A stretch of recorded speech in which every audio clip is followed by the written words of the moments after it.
Back in 2018, I was slinging pizzas for Domino's in a sketchy part of Chicago, the kind of neighborhood where streetlights flickered like they were about to give up. I was 24, fresh out of community college with a useless associate's in business, drowning in student loans and rent. Delivery gigs paid the bills, barely, and the tips weren't half bad if you hustled. Most nights were routine. Knock, hand over the pie, pocket a few bucks, drive on. It was a Friday, around 9 p.m. Pouring rain, like the sky was pissed off. The address was on the south side, a rundown apartment building with graffiti tags and busted windows. The order was for 2 larges, pepperoni and supreme, with extra cheese. "Cash on delivery," the voice on the phone had said, gruff and hurried. I pulled up, grabbed the insulated bag, and dashed through the downpour. My sneakers squelched on the cracked steps as I knocked. "Pizza delivery," I called out, trying to sound cheerful despite the chill seeping into my jacket. The door creaked open, and there he was. A big guy, mid-30s, with a shaved head and tattoos snaking up his neck. He had this smirk, like he knew something I didn't. Before I could say a word, he yanked the door wide, and I saw the glint of metal in his hand. A Colt 1911, just like the ones I'd seen in movies, but this was real, cold, heavy steel pointed right at my chest. "Get in here, motherfucker," he growled, grabbing my arm and pulling me inside. The door slammed shut behind me. That's when the other one appeared. Smaller guy, wiry and mean, fidgeting like he was on something. They tackled me to the floor, the pizza bag spilling open, slices sliding across the dirty carpet. "What the hell? Take the cash, man! Just take it!" I shouted, my heart pounding like a drum in my ears. I fumbled for my wallet, but the big one kicked it out of my hand. "Shut your mouth!" Smaller one snarled, pinning my arms down. This fidgety guy then rifled through my pockets, snatching the $80 in delivery money and my phone. "Look at this punk! Thinks he can just waltz in here!" The big guy pressed the gun barrel against my temple, the metal icy against my skin. "You scream and I'll blow your brains out. Got family? Wife? Kids? We'll find them. Kill them slow if you talk." I didn't have a wife or kids back then, just my mom and sister in the suburbs, scraping by. But the thought of them... God, it hit me like a truck. "Please, I won't say anything, just let me go," I begged, my voice cracking. Tears mixed with the blood from a split lip where Fidgety had punched me. They laughed, a sick, echoing sound in that dim parlor room. The Fidgety guy kneed me in the ribs. Once, twice, pain exploding like fireworks. "You deliveries think you're tough? This is our turf." The big one joined in, his boots slamming into my side. I curled up, gasping, tasting copper in my mouth. "Yeah, cry like a bitch," Fidgety taunted, yanking my jacket off and emptying the pockets. They took everything, keys, wallet, even my watch, and a cheap Timex from my dad before he passed. After what felt like hours, but was probably minutes, they hauled me up by my shirt. "Get out," the big guy hissed, shoving me toward the door. "And if we see cops, your family's dead. Slow and painful. We'll make sure they scream your name." I stumbled out into the rain, bruised and shaking, pizza bag forgotten. Drove home, parked in my lot, and just sat there, staring at the dashboard. My ribs ached, face swelling. But the fear, that was worse. I thought about Mom, how she'd worry if I told her. My sister, pregnant with her first kid, she didn't need this stress. "Don't tell," I whispered to myself in the mirror. "They'll come after you." But the next day, the bruises were purple and ugly. My manager noticed when I called in sick. "What happened?" "You look like shit," he said. "Nothing, just fell." I lied, but my voice shook. "Bullshit. We'll figure it out." I didn't want to, but I did. Turns out the cops were already sniffing around. Another driver had been hit the week before. Same MO. My manager convinced me to talk. "They threatened my family," I confessed, tears welling up again. "Said that they'd kill them if I snitched." The detective, a tough woman named Reyes, nodded. "We hear that a lot. But these they're cowards. We've got leads. Help us and we'll protect you." I spilled it all. The gun, The beating, the threats. They matched descriptions to known thugs. The big one was Marcus Big M. Thompson, a repeat offender with 2 strikes for armed robbery. Fidgety was a hanger-on, some lowlife named Rico. The trial was a nightmare. I testified, heart in my throat, staring down Big M in the courtroom. He pointed the gun at me, I said on the stand, voice steady despite the sweat. Said he'd kill my mom and sister if I talked. Big M's lawyer grilled me. You sure it was a real gun? Could have been a toy. It was real, I shot back. Felt the weight when he pressed it to my head. Fidgety got 5 years. Plea deal. But Big M? 3rd strike. Life without parole. As they led him away, he glared at me. You'll pay for this, he mouthed. This story is based on a true incident faced by one of our Broccoli fam subscribers, Andrew. He works as a delivery pizza person, and he's seen some crazy shit. He says that this one incident was the top crazy thing he'd witnessed in all of his years of delivering pizza.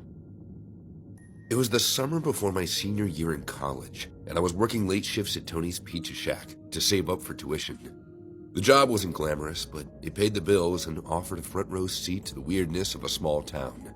Most nights were uneventful. A few cranky customers, kids playing pranks, or couples arguing over toppings. But one night an order came through that would haunt me forever. The ticket read, House on Barlow Street, 4 large supreme pizzas, 2 garlic breadsticks, and 6 2-liter sodas. A hefty order, but not unheard of. What raised my eyebrows was the note. Use side door. Knock twice. I glanced at my coworker, Jenna. You ever delivered at Barlow Street? I asked. She wrinkled her nose. Avoid it like the plague. Heard it's full of squatters and weirdos. I shrugged. It was my turn to take the next run. Grabbing the pizzas, I loaded them into the back of my aging Civic and set off into the humid night. Barlow Street wasn't a neighborhood. It was a forgotten strip of decrepit houses. Most windows were boarded up, the yards overgrown with weeds. The house at 1213 Barlow was no different. The porch sagged dangerously, and the siding peeled off old paint like a canvas. The side door was barely visible under the tangled mess of ivy.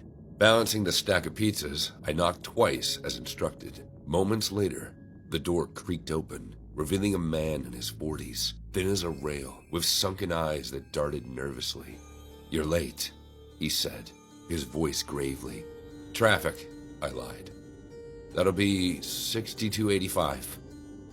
Come in, he replied, ignoring my outstretched hand.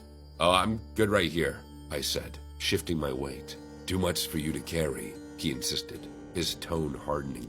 Before I could protest, he stepped aside, gesturing me in. Reluctantly, I stepped into the dimly lit house. The stench hit me first, a nauseating mix of sweat, mildew, and something rotten. The living room was strange. Several twin mattresses sprawled across the floor, covered in stained sheets. At the center of it all was a massive woman, easily over 500 pounds, lying on her side, her eyes glazed over as she watched a static-filled TV. Just set it there, the man said, pointing to a cluttered coffee table. I dropped the pizzas quickly, eager to leave, but something about the woman caught my eye. Her lips moved slightly, as if trying to speak, but no sound came out. The man noticed and stepped between us. You've seen enough, he said sharply. Don't make me regret letting you in. Chilled by his tone, I nodded and turned to leave. As I reached the door, he grabbed my arm, his grip surprisingly strong. Don't tell anyone about her, he hissed, or you'll regret it. I yanked my arm free and bolted to the car. My hands trembled as I started the engine and sped away. Back at the pizzeria, I told Jenna about the encounter. Her face paled.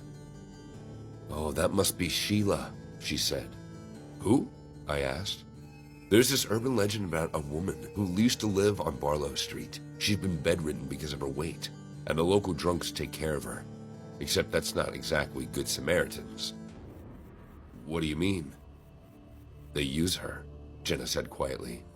Get her food in exchange for whatever cash she has left, and some say other things. People tried reporting it, but no one's ever been able to prove anything. She's like this ghost everyone knows about, but no one sees. I felt sick. We need to call the cops. And tell them what? That a creepy guy bought pizza for a woman who's probably there by choice? Good luck. She had a point. But something about the woman's eyes, desperate, pleading, stuck with me. Next week, I couldn't shake the feeling that I'd walked into something far darker than I realized. I found myself driving past 1213 Barlow, parking at the end of the street to watch the house. I saw the man come and go, often with other men, carrying bags of takeout and beer. One night, a black van pulled up. 2 men dragged a woman out. She was young, maybe in her 20s, and looked terrified. I grabbed my phone and snapped a photo of the license plate. My heart pounded as I debated calling the police. What if they didn't believe me? What if the man found out I was watching? I couldn't stay silent. The next day, I visited a friend of mine, Marcus, who worked as a journalist for the local paper. "This sounds insane," he said after I explained everything. "But if you got a photo of the van and its plate, I can dig around." Days passed without word. Then, one evening, Marcus called. "You were right," he said, his voice tense. "The van's registered to a guy with priors for trafficking. And get this, the house on Barlow Street, it's not even supposed to have occupants. The county condemned it years ago." A pit formed in my stomach. Well, what do we do? Can't do much, buddy. It's not safe, and I can't waste my time getting involved in all this. Flying to Milan tomorrow to see my girlfriend, so I'll see you later. Without Marcus on my side and me being a college student, I just had to let the whole incident go. To be honest, I still think about it sometimes. I would like to thank Andrew for sharing his story. If you have faced some bizarre, creepy, or scary incident, feel free to mail broccolianimations@gmail.com. If you have photos or videos or recordings to substantiate your story, that would be amazing. The rain was coming down in sheets, blurring the already dim streetlights of this Jersey suburb. I pulled up in front of the address, the pizza box precariously balanced on my lap. Number 13 Elm Street. Another one of those houses that looked like it belonged in a horror movie, all overgrown bushes and peeling paint. I grabbed the pizza and the delivery bag, shivering slightly in the downpour. The porch light was off, but I could see a faint glow from inside. I knocked. No answer. I knocked again, louder this time. Still nothing. I glanced at my watch. 10 minutes late. Another late fee. Great. Just as I was about to give up, I noticed it. A hand. A pale, limp hand hanging out of the mail slot. It was unsettling, to say the least. I took a step back, heart pounding. Then I saw it. A small, bright pink sticky note taped to the top of the hand. It read, "Money's under the doormat. Here's your tip." I mumbled, shaking my head. I hesitated, every instinct screaming at me to run. But the promise of money and the thought of avoiding another late fee overruled my fear. I cautiously approached the doormat, peering underneath. Sure enough, a wad of bills lay nestled amongst the dirt and grime. I snatched the money, stuffing it into my pocket. As I turned to leave, I noticed something else. A faint metallic glint beneath the hand. Curiosity piqued. I reached down and pulled out a small, ornate dagger. It was cold and heavy in my hand, the blade sharp and menacing. I stared at the dagger, then back at the hand. What in the hell was going on here? Suddenly, the front door creaked open. I jumped back, nearly dropping the pizza. Standing in the doorway was an elderly woman, her face a mask of pale, powdery makeup. Her eyes, however, were wide with a terrifying intensity. "Did you get the money?" she rasped, her voice a chilling whisper. I stammered, Yes, ma'am, under the mat."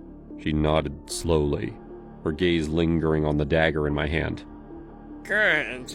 Very good." She stepped out onto the porch, her movements slow and deliberate. "Come in," she invited, her voice surprisingly gentle. "I have something to show you." I hesitated. every alarm bell in my head screaming at me to run. But the lure of whatever was inside, and the lingering fear of what might have happened to the hand, compelled me to obey. The inside of the house was dark and gloomy, the air thick with the smell of dust and decay. The woman, whose name I learned was Mrs. Hawthorne, led me down a long, dimly lit hallway. "You know," she said, her voice a low murmur, "some people think I'm a witch." I forced a nervous laugh.